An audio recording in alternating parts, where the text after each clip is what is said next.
എൻ്റെ പേര് ശീതൾ. ഞാൻ കൊല്ലത്തു നിന്ന് വരുന്നു, കൊല്ലം അഴീക്കൽ നിന്ന് വരുന്നു. ഞാൻ 2019 ഫെബ്രുവരി 14 ഇവിടെ വന്ന് ആദ്യമായിട്ട് ഉടമ്പടി എടുക്കുന്നത്. ആദ്യമായിട്ട് ഉടമ്പടി എടുത്തതിൽ ഞാൻ വെച്ചത് ഞങ്ങൾക്കൊരു കുഞ്ഞിനെ കിട്ടണമെന്നുള്ളൊരു അപേക്ഷയായിരുന്നു. അതിൽ ഉടമ്പടി എടുത്ത് 1 വർഷത്തിന് ശേഷം ഞങ്ങൾക്കൊരു ഞാൻ പ്രഗ്നൻ്റ് ആവുകയും, പക്ഷേ കൊറോണ സമയത്ത് 9ാം മാസത്തിൽ കുഞ്ഞ് മരിക്കുകയും ചെയ്തു. അപ്പം ഹോസ്പിറ്റലിൽ പോകുമ്പം വയറ്റിൽ കുഞ്ഞ് മരിച്ചു കിടക്കുകയാണെന്നാണ് എൻ്റെ അടുത്ത് പറഞ്ഞത് ഡോക്ടർ. അങ്ങനെ എനിക്ക് സീരിയസ് ആയി മെഡിക്കൽ കോളേജിലൊക്കെ ആയിരുന്നു. പക്ഷേ അവിടെ നിന്ന് മാതാവ് എൻ്റെ ജീവൻ രക്ഷിച്ചു. കുഞ്ഞിനെ 5ൻ്റെ അന്നാണ് ഡെലിവറി ചെയ്ത് പുറത്തെടുക്കുന്നത്. അതിനുശേഷം ഞങ്ങൾക്ക് 1.5 വർഷം കഴിഞ്ഞിട്ടും കുഞ്ഞുങ്ങളുണ്ടായില്ല. ആദ്യത്തെ ഡെലിവറി സമയത്താണ് ഞങ്ങൾ അറിയുന്നത് എനിക്ക് ഇരട്ട ഗർഭപാത്രമാണെന്ന് അറിയുന്നത്. ആദ്യത്തെ ഡെലിവറിയുടെ സമയത്താണ്. അതുവരെ അറിയില്ലായിരുന്നു ഇരട്ട ഗർഭപാത്രമാണെന്നോ അങ്ങനെയൊന്നും അറിയില്ലായിരുന്നു. ഇരട്ട ഗർഭപാത്രത്തിൻ്റെ കേസിൽ കുഞ്ഞുങ്ങളുണ്ടാവാൻ പാടാണെന്നാണ് ഡോക്ടേഴ്സ് അന്ന് പറഞ്ഞത്. അതുപോലെ തന്നെ 36 വീക്സ് വരെ കുഞ്ഞിന് വളരാൻ അതിനകത്ത് സ്പേസ് ഉള്ളൂ. അതിനുശേഷം കുഞ്ഞിനകത്ത് കടന്നാൽ ശ്വാസം മുട്ടി കുഞ്ഞിന് അപകടം സംഭവിക്കും. ചിലപ്പോൾ അതുകൊണ്ടായിരിക്കാം ആദ്യത്തെ കുഞ്ഞിന് അങ്ങനെ സംഭവിച്ചു പോയത്. അപ്പം ദൈവം അന്ന് ഞങ്ങൾക്ക് കണ്ടെത്തി തരികയായിരുന്നു. നമുക്ക് സാധാരണ സ്കാനിങ്ങിലൂടെയൊന്നും ഇരട്ട ഗർഭപാത്രത്തിൻ്റെ അറിയാൻ സാധിക്കില്ല. കുഞ്ഞ് മരിച്ചത് കൊണ്ടാണ് ഞങ്ങൾ മെഡിക്കൽ കോളേജിലെത്തുകയും MRI ചെയ്ത് ഇരട്ട ഗർഭപാത്രമാണെന്ന് അറിയാൻ സാധിക്കുകയും ചെയ്തത്. അതിനുശേഷം ഞങ്ങൾക്ക് 1.5 വർഷമായിട്ടും കുഞ്ഞുങ്ങളുണ്ടായില്ല. പിന്നെ ഞങ്ങൾ ഡോക്ടറിനെ കാണാൻ ചെന്നപ്പോഴത്തേക്കും ഹസ്ബൻഡിന് കൗണ്ട് കുറവുണ്ടാകുമെന്ന് പറഞ്ഞു. വളരെ കുറവായിരുന്നു. അപ്പം മരുന്നൊക്കെ കഴിക്കുന്നുണ്ടായിരുന്നു. അപ്പം അതിനുശേഷം ഞങ്ങൾക്ക് ഉടമ്പടി മുടങ്ങിപ്പോയായിരുന്നു. ഉടമ്പടി എനിക്ക് പൂർത്തീകരിക്കാൻ പറ്റിയില്ലായിരുന്നു. ഉടമ്പടി മുടങ്ങിപ്പോയായിരുന്നു. എങ്കിലും ഞങ്ങൾ വിശ്വാസത്തോടെ പ്രാർത്ഥിച്ചു, കുമ്പസാരിച്ച് കുർബാന എടുത്ത് പ്രാർത്ഥിച്ചു. അതിൻ്റെ ഫലമായി ഞാൻ പിന്നെയും പ്രഗ്നൻ്റായി. പിന്നെയും 9ാം മാസമല്ല 35 വീക്സിൽ ഡോക്ടറിനെ കാണാൻ ചെന്നപ്പോൾ ഡോക്ടറിൻ്റെ അടുത്ത് ആദ്യം പറഞ്ഞു, ഇനിയും സമയമുണ്ടല്ലോ, ഒരാഴ്ച കഴിഞ്ഞ് നിങ്ങൾ വന്ന് അഡ്മിറ്റ് ആയാൽ മതി എന്ന് പറഞ്ഞു. അപ്പം ഒരാഴ്ച കഴിഞ്ഞ് അഡ്മിറ്റ് ആയാൽ മതി. അപ്പോൾ എനിക്ക് ഭയങ്കര സങ്കടമായി. കാരണം ആദ്യത്തെ കുഞ്ഞ് മരിച്ചത് 36 വീക്കിലാണല്ലോ. എൻ്റെ ഇപ്പം ഞാൻ ഡോക്ടറിനെ കാണുന്ന സമയത്ത് 35 വീക്സും 4 ഡേയ്സും ആയിരുന്നു. അപ്പോൾ എനിക്ക് ഭയങ്കര ആദ്യത്തെ കുഞ്ഞിന് അങ്ങനെ സംഭവിച്ചതുകൊണ്ടും എനിക്ക് ഭയങ്കര ടെൻഷനായിരുന്നു, ഈ കുഞ്ഞിന് എന്തെങ്കിലും സംഭവിക്കുമോ എന്നൊക്കെയുള്ള രീതിയിൽ. അങ്ങനെ ഞാനിങ്ങനെ മനസ്സിൽ ദൈവമേ അഡ്മിറ്റ് ആവാൻ പറഞ്ഞിരുന്നെങ്കിൽ എന്നുള്ള രീതിയിൽ പ്രാർത്ഥിച്ചു. അപ്പം ഡോക്ടർ ഇങ്ങോട്ടെടുത്ത് ചോദിച്ചു, നിങ്ങൾ ആദ്യത്തെ കുഞ്ഞ് എന്നാ മരിച്ചത്, എപ്പോഴാണ് മരിച്ചതെന്ന് ചോദിച്ചു. ഞാൻ പറഞ്ഞു 36 വീക്സിലാണ് സംഭവിച്ചത് ഡോക്ടറെ എന്ന് പറഞ്ഞു. അപ്പോൾ ഡോക്ടർ പറഞ്ഞു, എങ്കിൽ ശരി ഇന്ന് നീ വീട്ടിൽ പോകണ്ട, ഇവിടെ അഡ്മിറ്റ് ആയിക്കോ, നമുക്കൊരു ഇഞ്ചക്ഷൻ എടുക്കാം. ഈ 24 മണിക്കൂർ വെച്ച് ഇടവിട്ട് എടുക്കുന്ന ഒരു ഇഞ്ചക്ഷനാണ്. അത് കുഞ്ഞിനെ നമ്മൾ നേരത്തെ ഡെലിവറി ചെയ്തെടുക്കുമ്പോഴത്തേക്ക് കുഞ്ഞിന് മെച്യൂരിറ്റി ഉണ്ടാകാൻ വേണ്ടിയിട്ട് എടുക്കുന്ന ഇഞ്ചക്ഷൻ. അപ്പോൾ നിങ്ങൾ 24 മണിക്കൂർ കടക്കണം. കാരണം ഇത് എടുക്കുമ്പോഴത്തേക്കും ഷുഗറിൻ്റെ ലെവൽ കൂടിയും കുറയൊക്കെ ചെയ്യാം. അപ്പം നമ്മൾ വീട്ടിൽ പോയി കഴിഞ്ഞാൽ നടക്കത്തില്ല. അതുകൊണ്ട് കിടക്കണമെന്ന് പറഞ്ഞു. അങ്ങനെ ഞങ്ങൾ അന്ന് അവിടെ അഡ്മിറ്റായി. അന്നൊരു 2 മണി സമയപ്പോൾ ഒരു ഇഞ്ചക്ഷൻ എടുത്തു. കുഴപ്പമൊന്നുമില്ല, കുഞ്ഞിന് അനക്കമൊക്കെ ഉണ്ട്. പിറ്റേ ദിവസം രാവിലെ ഇതണക്ക് ഫുഡൊക്കെ കഴിച്ച് കഴിഞ്ഞാൽ അവർ പറഞ്ഞു അനക്കം നോക്കാൻ കൊണ്ട് ചെല്ലണം. അപ്പോൾ എനിക്ക് ഒരു കുഴപ്പമില്ല, ഞാൻ ഹാപ്പി ആയിട്ടൊക്കെ ഇരിക്കുകയാണ്, സന്തോഷത്തോടൊക്കെ ഇരിക്കുകയാണ്. അപ്പം അനക്കം നോക്കാനായിട്ട് കൊണ്ടു ചെന്നു. എന്നെ അവിടെ കടത്തി. ഇപ്പം ഞാൻ നേഴ്സുമാരായിട്ടൊക്കെ ഭയങ്കര സന്തോഷത്തോടെ കാര്യമൊക്കെ പറഞ്ഞുകൊണ്ടിരിക്കുകയാണ്.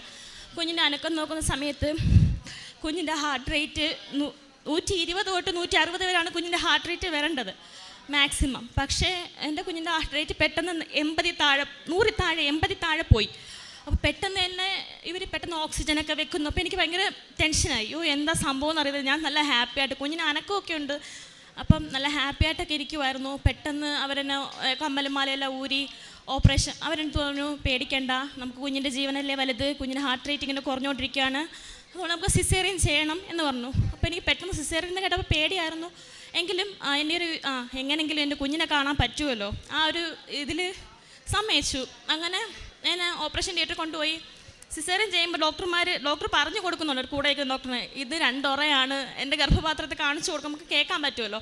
അങ്ങനെ അവർക്ക് പറഞ്ഞു കൊടുക്കുന്നുണ്ട്. അപ്പോൾ കുഞ്ഞിനെ എടുത്തിട്ട് നോക്കുമ്പോൾ കുഞ്ഞിൻ്റെ കഴുത്തിൽ ഇത് ചുറ്റിക്കിടക്കുമായിരുന്നു. വള്ളി ചുറ്റിക്കിടന്നിട്ടാണ് കുഞ്ഞിന് ഈ ഹാർട്ട് റേറ്റ് കുറഞ്ഞു വന്നത്.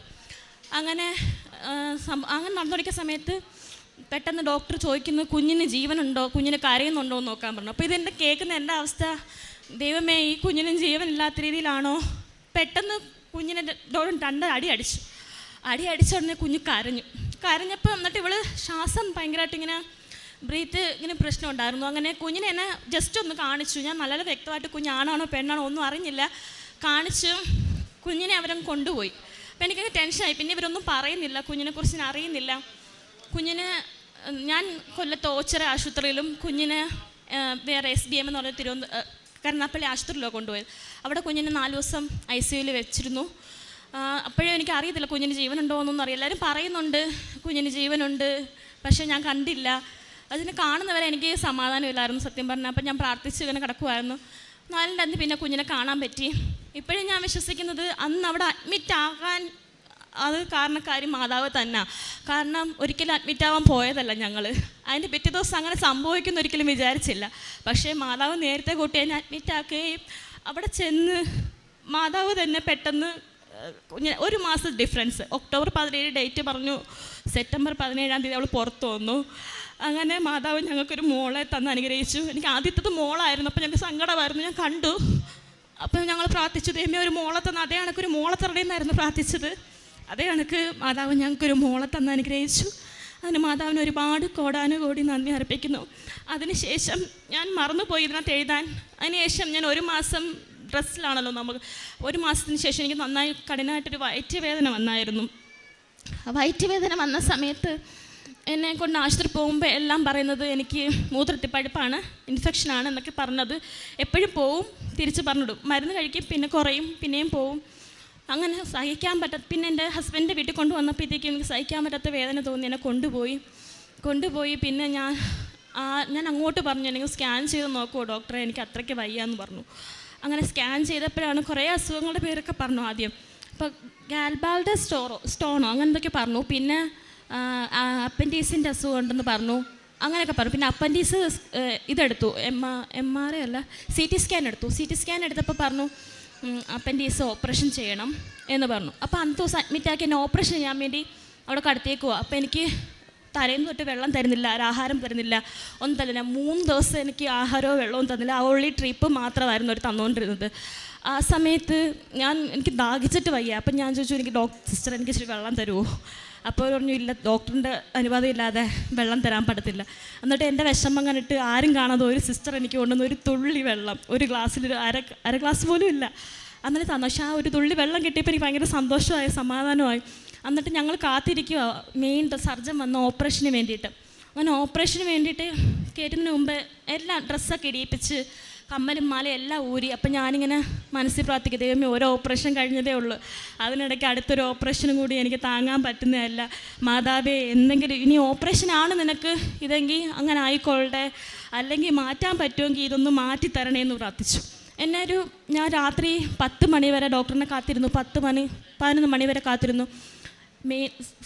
അല്ലാത്ത സർജൻ വന്നിട്ട്, ജൂനിയർ സർജൻ വന്നിട്ട് വേണമെന്ന് പറഞ്ഞ ഓപ്പറേഷൻ. മെയിൻ സർജൻ വന്ന് എന്നെ കണ്ടിട്ട് പറഞ്ഞു, എന്നെ ഒരുക്കി കടത്തിയിട്ട് പോലെ അദ്ദേഹം എന്ന് പറഞ്ഞു, ഈ കൊച്ചിന് നമുക്ക് ആദ്യം മരുന്ന് കൊടുത്ത് നോക്കാം. ഇപ്പോൾ ഒരു സർജറി കഴിഞ്ഞതല്ലേ ഉള്ളൂ, അപ്പോൾ അടുത്ത സർജറി പെട്ടെന്ന് ചെയ്താൽ ഈ കൊച്ചിന് ചിലപ്പോൾ എന്തെങ്കിലും വയ്യായിക കൂടിയാലോ, അതുകൊണ്ട് കൊച്ചിന് മരുന്ന് കൊടുത്ത് കുറയുവാണെങ്കിൽ പിന്നീട് വന്ന് സർജറി ചെയ്താൽ മതി എന്ന് പറഞ്ഞു. അങ്ങനെ സത്യം പറഞ്ഞ മാതാവ് അവിടെ ഇടപെട്ടെന്ന് തന്നെയാണ് ഞാൻ വിശ്വസിക്കുന്നത്. ഡോക്ടർ എന്നെ ഒരുക്കി കടത്തിയ ഡ്രസ്സെല്ലാം മാറാൻ പറഞ്ഞു. സർജറി മാറ്റി വെച്ച് എനിക്ക് മരുന്ന് തന്നു. ഒരു 7 ദിവസം കിടക്കേണ്ടി വന്ന കാണും. മരുന്ന് കഴിച്ചു, സൗഖ്യമായി, വീട്ടിൽ വന്നു. അതിനുശേഷം ഇതുവരെ വലിയ വേദനയൊന്നും എനിക്ക് വന്നിട്ടില്ല. പിന്നെ ആശുപത്രി പോകേണ്ട ഒരവസരം ഉണ്ടായിട്ടില്ല. അതിൻ്റെ പേരിൽ അതും മാതാവിൻ്റെ ഒരു അനുഗ്രഹമായിട്ട് ഞാൻ കാണുന്നു. അതിനുശേഷം എനിക്ക് പറയാനുള്ളത്, ഞാൻ ആദ്യ ഉടമ്പടി എടുത്ത സമയത്ത് എൻ്റെ ഹസ്ബൻഡിന് കാലിൽ ഒരു ചൊറിഞ്ഞ് പൊട്ടുന്ന രോഗം ഉണ്ടായിരുന്നു. അപ്പോൾ ആദ്യം നമ്മൾ കാര്യമായിട്ടൊന്നും എടുക്കുന്നത്, പക്ഷേ എത്ര മരുന്നും ചെറിയതായിട്ട് വരുവാണെങ്കിൽ ഭയങ്കര ചൊറിച്ചിലും കാര്യങ്ങളൊക്കെ. പക്ഷേ അദ്ദേഹത്തിന് അത് ഭയങ്കര ബുദ്ധിമുട്ടായിരുന്നു. പക്ഷേ ആരും അത് കാര്യമായിട്ടില്ല. അപ്പോൾ ചെറിയ ഓയിൽമെൻറ്റൊക്കെ തേച്ച് ഇടുന്നാലും അത് കുറേ വർഷം 3 വർഷത്തോളം ഗൾഫിലായിരുന്ന സമയത്തുണ്ടായിരുന്നൊരു രോഗമായിരുന്നു അത്. അപ്പം ഞാൻ പറഞ്ഞു, അച്ഛാ ഈ ഉടമ്പടി തൈലം പൂശി നമുക്ക് പ്രാർത്ഥിക്കാം. രാത്രി കിടക്കുമ്പോഴത്തേക്കും ഞാൻ പുള്ളിക്കാരനെ തൈലം പെടുത്തി പ്രാർത്ഥിച്ചു കൊടുക്കുമായിരുന്നു. ഒരു 3-4 ദിവസമേ ഞാനത് തേച്ചത് എനിക്ക് ഓർമ്മയുള്ളൂ. പക്ഷേ എനിക്ക് എങ്ങനെയാണെന്നറിയത്തില്ല, ആ കാലിൽ ചൊറിഞ്ഞ് തടിക്കുന്ന ആ അസുഖം പിന്നെ വന്നിട്ടില്ല. ഇതുവരെ ആ അസുഖം ഇല്ല. ആ കാലിലെ പാട് പോലും മാറി. പിന്നെ അദ്ദേഹത്തിനൊരു ഗൾഫിലായിരുന്ന സമയത്ത് 3 വർഷമായിട്ടൊരു വയറ്റ് വേദന ഉണ്ടായിരുന്നു. ഇടയ്ക്കിടയ്ക്ക് എന്ത് കഴിച്ചാലേ ആഹാരങ്ങളൊക്കെ കഴിക്കുമ്പോഴോ എന്തുകൊണ്ടാണ് വയറ്റ് വേദന വരുന്നതെന്നൊന്നും അറിയത്തില്ലായിരുന്നു. അപ്പം ഞാൻ ആദ്യം ഒന്ന് ഉടമ്പടി എടുത്ത സമയത്ത് ആ വയറ്റ് വേദനയെക്കുറിച്ച് ചെയ്തിട്ടുണ്ട്. മാതാവേ വയറ്റ് വേദന മാറ്റി കൊടുക്കണമെന്ന് പറഞ്ഞ് ഉടമ്പടി വെച്ചിട്ടുണ്ടായിരുന്നു. ആ ഉടമ്പടി എടുത്ത് ഞാൻ വീട്ടിൽ പോയി 1-2 വട്ടമേ പിന്നെ വന്നിട്ടുള്ളൂ തോന്നുന്നു ആ വേദന. പിന്നെ ഇതുവരെ വന്നിട്ടില്ല. ഞാൻ ഇന്നലെയും വിളിച്ചിട്ട് ഞാൻ ചോദിച്ചു, അച്ഛാ വയറ്റ് വേദന ഇപ്പോൾ വരാറുണ്ടോ? ഞാൻ ഇപ്പോൾ ഗൾഫിൽ പോയി അദ്ദേഹം. അപ്പം ഇല്ല, എനിക്കിതുവരെ പിന്നെ വന്നിട്ടില്ല വയറ്റ് വേദന. ഇതുവരെ ദൈവം സഹായിച്ച വയറ്റ് വേദന പിന്നെ വന്നിട്ടില്ല. അതും മാതാവ് തന്ന ഒരു അനുഗ്രഹമായിട്ടും ഞാൻ കരുതുന്നു. പിന്നെ ഞങ്ങൾക്ക് കുറച്ച് കടബാധ്യതയൊക്കെ ഉണ്ടായിരുന്നു. അപ്പം ഞാനിവിടെ ആദ്യം ഉടമ്പടി എടുത്ത് കൊടുത്ത് വെച്ചൊരു മെയിൻ കാര്യം കടബാധ്യത മാറാൻ. കുറേ ഉണ്ടായിരുന്നു, പക്ഷെ കുറേ ദൈവം സഹായിച്ച് മാറി. പക്ഷേ തീരാത്ത ഒരു പലിശക്കടം 3 ലക്ഷത്തിൻ്റെ ഒരു പലിശക്കടം ഉണ്ടായിരുന്നു. അതിൽ ഞങ്ങൾക്ക് വീട്ടിൽ വന്ന ഒരുപാട് പേര്, ഞാൻ പുതുതായിട്ട് കല്യാണം കഴിഞ്ഞ് വന്നെങ്കിലും നമ്മൾക്ക് അവിടുത്തെ അവസ്ഥ കാണുമ്പോൾ നമുക്ക് സങ്കടം വരുമല്ലോ. അപ്പോൾ ഒരുപാട് പേര് അപ്പായ അമ്മേനെ ഒരുപാട് വിഷമിപ്പിക്കുന്നത് ഞാൻ കണ്ടിട്ടുണ്ട്. അപ്പം അതിൻ്റെ പേരിൽ ഞങ്ങൾ വന്ന് എടുത്തതാണ് കടബാധ്യതയ്ക്ക് വേണ്ടിയിട്ട്. അപ്പം എൻ്റെ പപ്പ വേറൊരാൾ വഴിയായിട്ട് ഞങ്ങൾക്കൊരു 3 ലക്ഷം രൂപ സംഘടിപ്പിച്ചു തന്നു. അങ്ങനെ ഞങ്ങൾ 3 ലക്ഷം കൊണ്ട് ഈ പലിശക്കാർക്കൊക്കെ കൊടുത്തു. പക്ഷേ ഇത് അല്ലാതെ തന്നെയല്ല, അവർ 2.5 പലിശ അങ്ങനെ 2.5 എന്തോ കൊടുത്തുകൊണ്ടിരുന്നതാണ്. പക്ഷെ അത് കുറഞ്ഞ പലിശയ്ക്ക് ഞങ്ങൾക്ക് തന്നു. അതിൽ 1 ലക്ഷം രൂപ ഞങ്ങൾ ചിട്ടി അടച്ച് അങ്ങനെ 1 ലക്ഷം രൂപയോളം തീരാറായി. ബാക്കി 2 ലക്ഷം രൂപയേ ഉള്ളൂ. അതിന് ഇപ്പം ദൈവം സഹായിച്ച് എൻ്റെ ഹസ്ബൻഡിൻ്റെ ജോലി ഗൾഫിൽ ശരിയായി, അദ്ദേഹം പോയിട്ടുണ്ട്. ഞങ്ങൾക്ക് വിശ്വാസമുണ്ട് ജോലിയിലൂടെ ആ കടം തീരുമെന്ന് ഞങ്ങൾക്ക് വിശ്വാസമുണ്ട്. അതുപോലെ തന്നെ ഞങ്ങൾ മത്സ്യഫെഡിൽ നിന്ന് ഞങ്ങളൊരു കടം മേടിക്കുന്നുണ്ടായിരുന്നു ഞങ്ങളുടെ ആധാരമൊക്കെ വെച്ചിട്ട്. അപ്പോൾ അതിൽ 4 ലക്ഷം രൂപയായിരുന്നു ഞങ്ങൾ എടുത്തിരുന്നത്. പക്ഷേ അത് അദാലത്തിൽ വെച്ചപ്പോഴത്തേക്കും അത് 3 ലക്ഷം ഉള്ളെന്ന് അവർ പറയുന്നത്. ഞങ്ങൾ 4 ലക്ഷം രൂപ എടുത്തെങ്കിൽ അവർ പറയുന്നത് 3 ലക്ഷം രൂപയെ നിങ്ങൾ എടുത്തിട്ടുള്ളൂ. അത് ഉൾപ്പെടെ ഇപ്പം അടയ്ക്കാനായിട്ട് അവർ പറഞ്ഞേക്കുന്നത് 2 ലക്ഷത്തി പലിശയും കൂട്ടുപലിശയും എല്ലാം ഒഴിവാക്കി 2,85,000 രൂപ അടച്ചാൽ മതി എന്നാണ് അവർ പറഞ്ഞേക്കുന്നത് ഞങ്ങളുടെ. പക്ഷേ അത് ഞങ്ങൾക്കിപ്പോൾ ഒറ്റയടിക്ക് അടയ്ക്കാൻ അവർ പറഞ്ഞിട്ടുണ്ട്. പക്ഷേ ഞങ്ങൾക്കത് അടയ്ക്കാൻ വഴിയൊന്നുമില്ല. പക്ഷേ എനിക്ക് വിശ്വാസമുണ്ട് മാതാവ് അതെങ്ങനെയെങ്കിലും അത് പിന്നെയും ആ ഇടയ്ക്കാണ് മത്സ്യബന്ധനത്തിലെ ആൾക്കാർക്ക് എന്തെങ്കിലും പ്രശ്നമുണ്ടെങ്കിൽ കത്തെഴുതി കൊടുക്കുക എന്നും പറഞ്ഞിട്ടൊരു TV-യിലൊരു ന്യൂസൊക്കെ വന്നത്. അങ്ങനെ അതിൻ്റെ കത്തിൽ എഴുതി കൊടുത്തിട്ടുണ്ട്.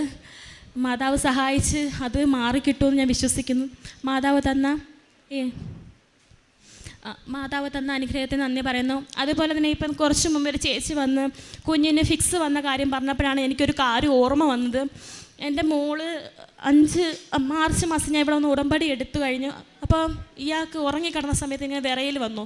ഭയങ്കരമായിട്ടും കൊണ്ടു കുഞ്ഞ് ഷെവർ ചെയ്തു. അപ്പം ഞാനിങ്ങനെ എടുത്തിങ്ങനെ കൈ വെച്ച് കുറച്ച് കഴിഞ്ഞപ്പോൾ അതങ്ങ് മാറി. അപ്പം ഞാൻ വെച്ച് കുഞ്ഞ് ഉറക്കത്തിൽ സ്വപ്നം കണ്ടേ കുഴപ്പമൊന്നും കാണില്ല എന്ന് പറഞ്ഞു.